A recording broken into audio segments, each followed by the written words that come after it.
Nafisa Collier is dominating in Unrivaled and in the 1v1 tournament, and now it seems that people think that the whole thing is just rigged. Let's talk about this.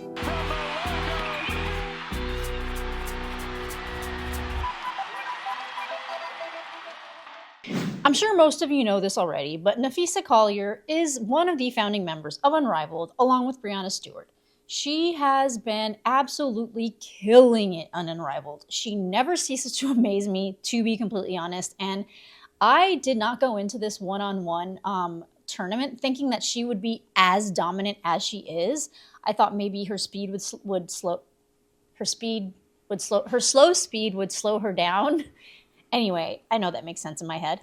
But I thought that that would not be something that would make her advance in the 1v1s. But you know what? It's her core IQ and her ability to think fast. I mean, she assisted herself off of the glass in the last game. You see that turnaround jumper, the step through, she has the footwork. Ooh, off the backboard. That takes some quick thinking. And with the way the fouls are judged in this 1v1 tournament, a lot of people have been kind of using them strategically and, you know, using them when they see someone getting past them, driving to the basket. And a lot of people are feeling now that with Nafisa Collier being as dominant as she is, and the 1v1s are way more physical, like 20 times more physical than the average 5v5 game, it's seeming like people have not been happy with the way that it's been officiating. And I think, to be completely frank, having watched every single thing in Unrivaled, the refs have been a little inconsistent, but I don't necessarily agree with this rigging narrative. Let's go back to where this started. Actually, let's talk about how this blew up. RHYNE HOWARD yesterday lost to Courtney Williams.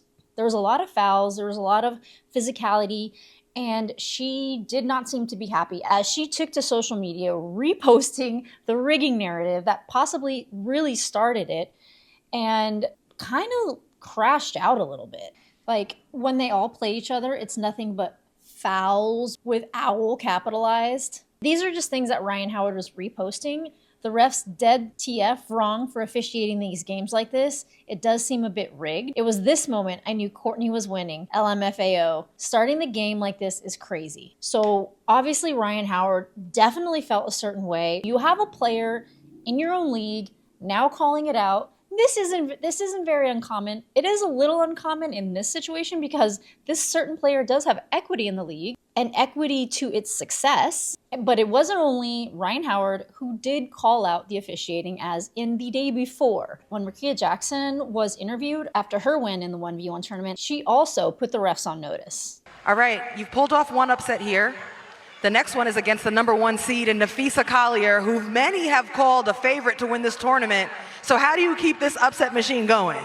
I just got to body her and hope that the refs don't be on that bullcrap, but the refs don't be on that bullcrap. So there's a division now. Big division. Lots of people calling out Nafisa Collier, saying, she's the founder of the league, she's the boss, so people are making the calls for the boss. And I've made jokes about it in some of my Unrivaled videos, but they were never serious. They were just sarcastic, just fun little pokes, but I now realize that I cannot make any of those jokes anymore because I disagree with the narrative completely. People are just thinking that Nafisa Collier is getting all the calls called for her. But I went back this morning and I watched both matches from yesterday, and I really didn't see any foul play.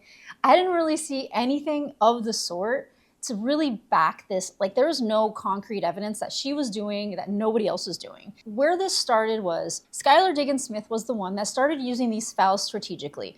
And what the rule is, which I don't like this rule in Unrivaled, and I think they're probably going to work on it next season. But the rule is that if someone's driving to the basket, a lot of people have started using the tactic of fouling when they think that their opponent is going to blow by them and make the bucket. The foul stops that, and the person driving to the basket has to go back out, take it back out, and retry. I'm not obsessed with this because it does feel like kind of like a cheat code. It feels like when you're going to get smoked, I mentioned this in the last video, but the Hail Mary is just like to foul, bring the ball back out, and then you get another chance. And Nafisa Collier has adopted the method, which has been adopted by a lot of the other players from a lot of other matches last night too. And she is the founder of the league, so a lot of people it's not really setting right with a lot of people that the founder of the league might be the person who wins this $200,000 1v1 competition.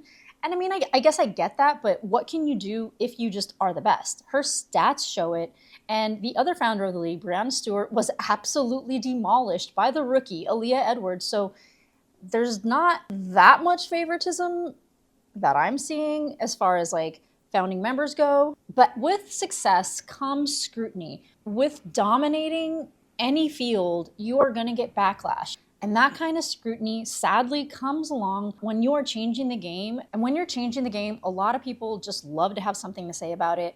When you are the best at something, people will find any reason to bring you down. And make no mistake, in Unrivaled, Napheesa Collier has been the best. Remember when Steph Curry ruined basketball with his three-pointers, or Serena Williams ruined tennis because she's too dominant? When someone changes the game, the criticism follows. It's not about fairness, it's about disrupting the status quo. And Napheesa Collier isn't just playing in this league, she's creating a new platform for everyone. The idea that she would rig it for herself kind of discredits everything that Unrivaled stands for.